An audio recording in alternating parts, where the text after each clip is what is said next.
பாட்டிமா, காலையில இருந்து இந்த சிட்டிக்குள்ளேயே சுத்திட்டு இருக்கோம். எங்க இறங்கணும்னு சொல்ல மாட்டீல. ஐயா எங்க இறங்கணும்னா தெரியல வத்துக்க. எங்க பேத்தி இங்கதான் குடி வந்திருக்கு.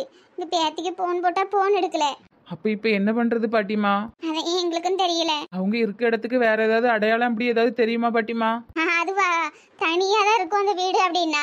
ஐயோ பாட்டிமா, பெரும்பாலும் சிட்டில இப்ப நிறைய தனி வீடுகள் வந்துட்டு. நான் கேட்டது இந்த மணிக்கூண்டு, அப்புறம் ஏதாவது கோவில், ஷாப்பிங் மாலு, பார்லர் இப்படின்னு நிறைய இருக்கும். அப்படி ஏதாவது சொன்னாவளா? அதெல்லாம் எதுவும் சொல்லல தம்பி. ஒரே ஒரு வீடு மட்டும்தான் இருக்கு, தனியா இருக்கு அப்படின்னா. இப்படி சொன்னா எங்கக்கா போய் தேடுறது? சரி என்ன பண்றது, தேடி பாப்போம். ஏம்மா முத்துமா, முத்து எங்கடி? அந்த போறான் பாருங்கம்மா. ஐயா அந்த ஒரு பையன் போறான் பாரு, அங்கதான் நிறுத்து. சரி பாட்டிமா. எல முத்து. அம்மாச்சி, நீ எப்படிங்க? எவ்வளவு பாச்சி? 450 ரூபா இருக்குக்கா. 50 ரூபா குறைச்சி 400 ரூபாயே கொடுங்க. இந்தாப்பா. சரிக்கா. ரொம்ப நன்றிப்பா, பாதுகாப்பா கொண்டு வந்து விட்டதுக்கு. பரவாயில்லக்கா. என்னம்மாச்சி, இவ்வளவு தூரம் எப்படின்னு கேட்டுட்டே இருக்கேன், எதுவும் பதில் சொல்லாம நின்றுட்டு இருக்கா? அதான் உன்னைய தேடி வர வச்சிட்டியே. ஏன் அம்மாச்சி, வந்ததும் வராதமா இப்படி கோவமா பேசுற? ஏல நீ பண்ண காரியத்துக்கு உன்னை கொஞ்சே சொல்லுது. என்ன இக்க, இந்த குடும்பம் நேத்து தானே குடி வந்தவ? ஆமாக்க, என்னன்னு தெரியல, ஒரே பிரச்சனையா இருக்கு. ஐய, நம்ம கூட அந்த பிள்ளை நேத்து வாசல் தொலைச்சு கோலம் போட்டதை பார்த்துட்டு நல்ல குடும்பமெல்லாம் நினைச்சோம். இது என்ன இப்படி சிட்டில வந்து இந்த அம்மா இப்படி கத்திட்டு இருக்கு? எந்த ஒரு காட்டானா தெரியலையே. ஆமாக்கா, பொறுத்திருந்து பாப்போம். நல்ல வேலைக்குக்கா நம்ம நேத்து போய் பழகல, இல்லன்னா நம்ம அவசரருக்கு தெரிஞ்சுன்னா நம்மள காலி பண்ண வச்சிருவாவே. ஆமாக்க. ஏம்மா கொஞ்சம் பொறுமையா பேசுமா, இது நம்ம ஊர் மாதிரி இல்ல. எல்லாரும் நம்மளதான் பாக்காவ. பாக்கட்டு சார் லட்சணம் என்னன்னு எல்லாரும் தெரிஞ்சுக்கிட்டோம். எல்லாரும் உஷாரா இருக்கணும்ல. என்ன அம்மாச்சி, வந்த உடனே இப்படி வெளியே நின்னு கத்திட்டு இருக்கா? என்ன நடந்துச்சு? வா வீட்டுக்குள்ள வா. ஐயா, நாங்க ஒன்னும் உன் வீட்டுக்குள்ள உட்காந்து காப்பி குடிச்சு விருந்து சாப்பிட்டு போலான்னு வரல. சும்மா சும்மா வீட்டுக்குள்ள வா வீட்டுக்குள்ள கூப்பிடாத. உன் லட்சணம் என்னன்னு 4 பேரும் தெரிஞ்சுக்கிட்டோம். இம்மா நீ அமைதியா இருப்பல. நீ இப்படிதான் பாவம் பார்த்து பார்த்து உன் வாழ்க்கையே தொலைஞ்சு போச்சு. ஒரு பாடு அவன் அப்பனுக்கு பாவம் பார்த்தா, இப்ப அவன் உன்னை விட்டு போயிட்டான். அந்த மாதிரி இப்ப நீ இவனுக்கு பாவம் பாக்கா, இவனும் உன்னை விட்டு போயிருவான் பாரு. இப்ப என்ன நடந்து போச்சு இங்க வந்து கத்திட்டு இருக்கிய? இல்ல இதுக்கு மேல என்ன நடக்கணுங்க? 8 லட்சம் ரூபாய் என்னல செஞ்சா? என்ன அம்மாச்சி நீ பேசுறா? எந்த 8 லட்சம்? அப்ப துறைக்கு எதுவுமே தெரியாது அப்படிதானே? சீக்க, நம்மள மாதிரி டீசெண்டா இருக்கிற ஃபேமிலி எல்லாம் இங்க இருக்கும்போது இந்த மாதிரி வில்லேஜ் ஃபேமிலி எல்லாம் வந்து இருக்கு பத்தியல. ஆமாக்க, உடனே அந்த ஹவுஸ் ஓனருக்கு நம்ம கம்ப்ளைண்ட் பண்ணணும். இப்படி இருந்தா அக்கம் பக்கத்துல நம்ம எப்படி குடும்பம் நடத்த முடியும்? அதானே. இதைய பேசுறத பார்த்தா நம்ம பிள்ளைலாம் கெட்டு போயிருக்கா. உடனே கம்ப்ளைண்ட் பண்ணிடுவோம்க்கா. உன் தண்டவனை எல்லாம் வெளிச்சம் போட்டு காட்டியாச்சு. என்ன அம்மாச்சி சொல்றா? எனக்கு ஒண்ணுமே புரிய மாட்டேங்க. புரியாது சாருக்கு ஒண்ணுமே புரியாது. ஏல ஒழுங்கு மரியாதையா சொல்லிரு. 13 பவுனையும் அடகு வச்சு என்னல செஞ்சா? அம்மாச்சி, சி, உன் வாயால என்னை அப்படி கூப்பிடாத. இல்ல உன்னை 10 மாசம் செமந்து பெத்து எடுத்து வளர்த்து ஒத்த ஆளா நின்னு உன்னை இவ்வளவு தூரத்துக்கு ஆளாக்கி விட்டுருக்காளே, அவளுக்கு கொடுத்த பரிசு இதுதானா? அம்மாச்சி, திரும்ப திரும்ப அம்மாச்சின்னு சொல்லாத. எனக்கே வெக்கமா இருக்கு. நீ யாரோ நாங்க யாரோன்னு ஆயி போச்சு. இப்ப அந்த 8 லட்சம் ரூபாய் என்ன செஞ்ச? உருப்படியா எதுவும் செஞ்சியா? இல்லன்னா குடிச்சு அழிச்சியா? யாருக்கிட்ட கொடுத்து வச்சிருக்க? யாருக்கிட்ட கொடுத்து வச்சிருக்கேன்னு சொல்லு. நாங்களாவது கால்ல கையில விழுந்தாலும் அந்த பணத்தை வாங்கிட்டு போய் நகையை திருப்பிக்கிடுறோம். அம்மாச்சி, சி, திரும்ப அதையே சொல்லாதல. என் பேரை வேணாலும் சொல்லி கூப்பிடு. நீ இப்படி இருப்பான்ட்டு கனவுல கூட நினைச்சு பார்க்கல. ஆனா ஒண்ணு சாமி, நீ இப்படி இருப்பான்னு தெரிஞ்சுன்னா கருவிலே கலைக்க சொல்லியிருப்பேன். எம்மா, ஆனா உன்னையெல்லாம் கருவிலே கழிச்சிருந்தா அவளையும் கொண்டுட்டு தான் நீ போயிருப்ப. கையோட அம்மாச்சி, எல்லாரும் பாக்காவ. பாக்கட்டே, நீ ஒரு திருடன்னு எல்லாருக்கும் தெரியட்டே. என்னக்கா திருடன் சொல்றவ? என்னன்னு தெரியலையே. நமக்கு எதுக்கு வம்பு? உள்ள போயிருவோமா? இது எப்படி விட முடியும்? உடனே ஹவுஸ் ஓனருக்கு ஃபோன் பண்ணுங்க. அவர் நம்பர் வேற என்கிட்ட கிடையாதே. இந்த மாதிரி திருட்டு பையில பக்கத்துல வச்சுட்டு நம்ம எப்படிக்கா நிம்மதியா இருக்க முடியும்? எனக்கு நம்ம ஏதோ வீட்டு சண்டை மாதிரி இருக்கு. கொஞ்ச நேரம் நின்று பாப்பமே. எம்மா எல்லாரும் பார்க்காவும்லம்மா. அவன் சட்டையில இருந்து கையெடு. பாத்தியா, உனக்கு ஒரு அவமானம்னு அவ மனசு எப்படி துடிக்குதுன்னு பாத்தியா? மறைக்காம உண்மையை சொல்லி அந்த பணத்தை என்ன செஞ்ச? அம்மாச்சி, அது வந்து தெரியல. இப்ப எங்களுக்கு பணம் கூட வேண்டாம். அந்த நகையை வச்சிருப்பல்ல, அந்த ரசீதாவது கொடு. தாயெழுத்தா நாங்களாவது வட்டி கட்டி திருப்பி வைக்கோம். அம்மாச்சி, அது இப்ப எங்கன்னு தெரியல. எங்கன்னு தெரியலையா? திங்க தெரியுமா? திங்க சோத்தை தான் திங்கிறியா, வேற என்னத்தையா திங்கிறியா? சி, என்ன இந்த அம்மா இப்படி பேசுது? ஒரு நான்சென்ஸ் ஃபேமிலியா இருக்கும் போலயே. நம்ம கூட எவ்வளவு டீசெண்டா இருந்த ஃபேமிலி நினைச்சோம். இப்படி ஒரே நாள்ல இப்படி ஆயிட்டு. யாரையும் வெளி தோச்சம் பார்த்து நம்மளே முடிவு பண்ண கூடாதுக்கா. என்ன பாருங்க, இப்ப வந்து எப்படி பேசிட்டு இருக்காவ. நல்ல உள்ள பிள்ளைலாம் பள்ளி எடுத்துக்கு போயிட்டு இதுவரை கேட்டுச்சுன்னா அதுவளும் கெட்டு போயிடும். இப்ப எதுக்கு இப்படி கத்திட்டு நிக்கிய? ஆமா, நாங்க கத்ததுதான் உனக்கு பெரிய இதா தெரியுது. இல்ல இப்ப இருக்க காலகட்டத்துல 1 பவுன் தங்க நகை உன்னால எடுக்க முடியுமாலே? உன் அம்மா நகையில கை வைக்க உனக்கு எவ்வளவு உரிமை தந்தது? யாரு கேட்டு மாதிரி நீ எடுத்தா? உனக்கு இந்த பழக்கம் எப்படி வந்துச்சு? எம்மா வீடுமா, வந்த இடத்துல இப்படி வந்து கத்திட்டு நிக்காத. வா வீட்டுக்குள்ள போய் பேசுவோம். ஆமா வீட்டுக்கு இருந்து விருந்து போடுவா. இருந்து சாப்பிட்டுட்டு நீ வா. ஒரே கொடபதிப்பா இருக்குல்ல, அவ்வளவையும் சேர்க்க முடியும். நான் எவ்வளவு கஷ்டப்பட்டிருப்பேன். இப்ப என்ன தெரியணும் உங்களுக்கு? இல்ல நகையை எடுத்து என்ன செஞ்சா? ஒரு வருஷத்துக்கு முன்னாடி எடுத்திருக்கியே. காலேஜ் படிக்கச்சுல உனக்கு அப்படி என்னல செலவு? அதுவும் 8 லட்சம் ரூபாய்க்கு. அம்மாச்சி வாங்கம்மா, வந்துட்டீல. அல்லி இதுவா இருந்தாலும் வீட்டுக்குள்ள போய் பேசுவோம். உள்ள வாங்க அம்மாச்சி. நான் ஒன்னும் விருந்து சாப்பிட வரல. இப்பதான் இந்த இடத்துக்கு குடி வந்திருக்கோம். இப்படி வெளியே நின்று கத்திட்டு இருந்தேன். பாக்குறவி என்ன நினைப்பாவ? ஓ, நான் என் கஷ்டத்தை புலம்புறது உங்களுக்கு கத்துற மாதிரி இருக்கோ? முதங்க என்ன நடந்ததுன்னு தெரியுமா உனக்கு?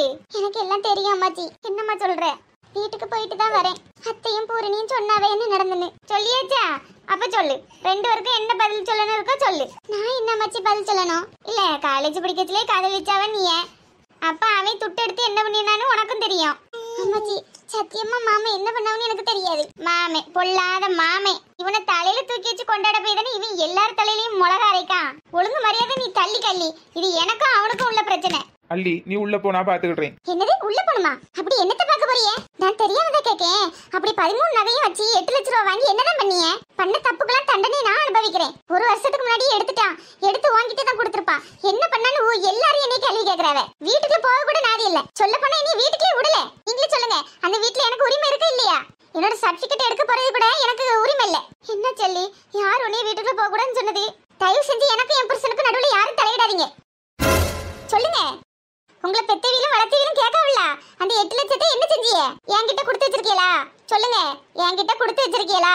உண்மையை சொல்லுங்க, அவங்களும் தெரிஞ்சுக்கிட்டோம். அந்த பணத்தை என்னதான் பண்ணீங்க? ஆளாளுக்கு ஒரு வருஷத்துக்கு முன்னாடி உன்னைய தானே காதலிச்சான். உன்கிட்ட தான் தந்திருப்பான். என்ன செஞ்சிய அந்த பணத்தை? எப்ப என்ன கேள்வி? இன்னைக்கு உங்களை கல்யாணம் கட்டி வந்தனோ அன்னில இருந்தே நிம்மதியே போச்சு. எதுக்கு எடுத்தாலும் என் தலையே உருட்ட வேண்டியது. உன்னாலதான் அவன் குடிக்கான், உன்னாலதான் பணத்தை எடுத்தான், உன்னாலதான் இவ்வளவு கடனே. அது சொத்த இது சொத்த நீ நிம்மதியா இருக்க முடியல. அல்லி போதத்த நான் எல்லாத்தையும் அனுபவிச்சுட்டேன். நீங்களும் தான் ஒரு காலத்துல என்னை கொடுமைப்படுத்தினீங்க.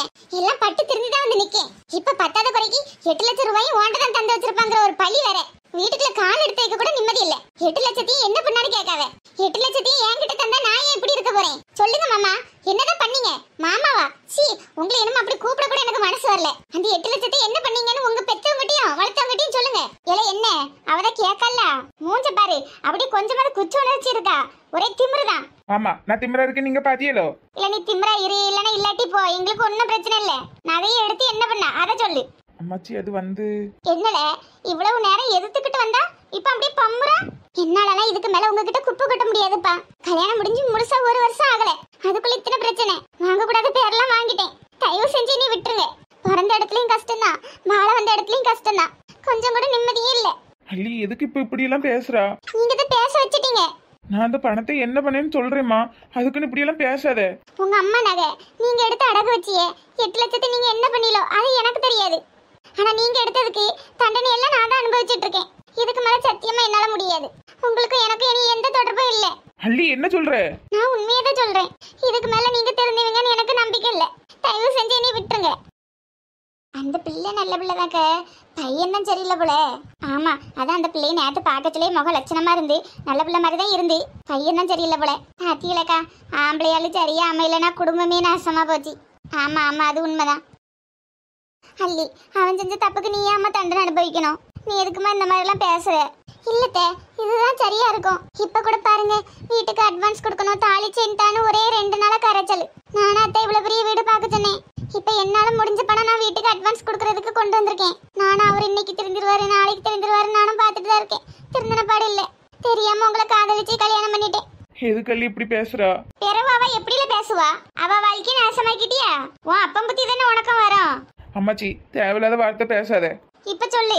அதான் அந்த 8 லட்சத்தை என்ன பண்ணேன்னு சொல்றேன்னால சொல்லு. ஒரு பிசினஸ் ஆரம்பிக்கலான்னு ஃப்ரெண்டு கிட்ட பணம் கொடுத்தேன் அம்மாச்சி. அது லாஸ் ஆயிட்டு. இலை கொடுத்தவனே காலேஜ் படிக்கிறதுல உனக்கு என்ன பிசினஸ்? அதுவும் 8 லட்சம் ரூபாய்க்கு. ஏமாந்துட்டேன் அம்மாச்சி, மன்னிச்சிருங்க. மணிப்பா உனக்கா? சீ போ, அந்த ரசீதை எடுத்துட்டு வா. நாங்களாட்டும் அந்த நகையை திருப்பி விடுறோம். அது இப்ப எங்க இருக்குன்னு தெரியல அம்மாச்சி. கடவுளே இன்னாங்க நீங்க வீட்டுக்கு கொடுக்க வேண்டிய அட்வான்ஸ். ஆனா இது என்னமோ உங்களுக்கு தேவைப்படாதுன்னு நினைக்கேன். ஏன் அல்லி அப்படி சொல்ற? நீங்க ஒரு ஆள் இருக்கிறதுக்கு எதுக்கு இவ்வளவு பெரிய வீடு? நீ எங்க போற? நான் எங்க இருந்து வந்தானோ அங்கேயே போறேன். அல்லி எதுக்குமா இப்படி எல்லாம் பேசுறா? நகையை வேணா அப்படியே விட்டுறலாம். நாங்க எதுவும் கேட்கல. ஆமா கேட்கல. ஏட்டி ஒரு பவுன் நகை எடுக்கிறதுக்குள்ள எவ்வளவு கஷ்டப்பட்டு உனக்கு மறந்து போச்சா? இனிமே உங்களை பத்தியா கவலைப்படுறதுக்கு நான் யாரு? அதே மாதிரி என்னைய பத்தி நீங்களும் கவலைப்படாதீங்க. அத்தை, நான் உங்களை ஒரு அத்தையா பார்க்கல, அம்மாவை தான் நினைச்சிட்டு இருந்தேன். அம்மாச்சி, உங்களையும் அப்படிதான் நினைச்சிட்டு இருந்தேன். இதுல ஒரு 80,000 இருக்கு. அந்த நகைக்கு போய் வட்டி கட்டி திருப்பி வைங்க. உங்க நகையை எப்படியாவது திருப்பி தந்துருவேன். அது என் மேல சத்தியம். நீ எதுக்கல்லி இப்படி கஷ்டப்படணும்? திருட்டு நாய் தின்னுட்டு நிப்பா, நீ வந்து கஷ்டப்படணுமா? வேண்டாம் அம்மாச்சி, யாரையும் கஷ்டப்படுத்தி திட்டாதீங்க. அந்த ரசீது இல்லாம என்னென்னமா போய் திருப்பி வைக்க? அவங்க பேரை சொல்லி எந்த டேட்ல வச்சிருக்காங்கன்னு பார்த்து நம்ம நகன் கன்ஃபார்ம் பண்ணி ஒரு ரசீது மாதிரி எழுதி கொடுக்கணும் அம்மாச்சி. பத்திரத்துல எழுதி இந்த மாதிரி ரசீது தொலைஞ்சு போச்சுன்னு எழுதி கொடுத்தா அவங்க சரின்னு ஒத்துக்கிடுவாங்க. போய் அந்த நகைக்கு வட்டி கட்டி திருப்பி வைங்க அம்மாச்சி. அல்லி, இவ்வளவு நாள் என்னைய நல்லா பாத்துக்கிட்டதுக்கு ரொம்ப நன்றி. இப்ப சந்தோஷமா உனக்கு?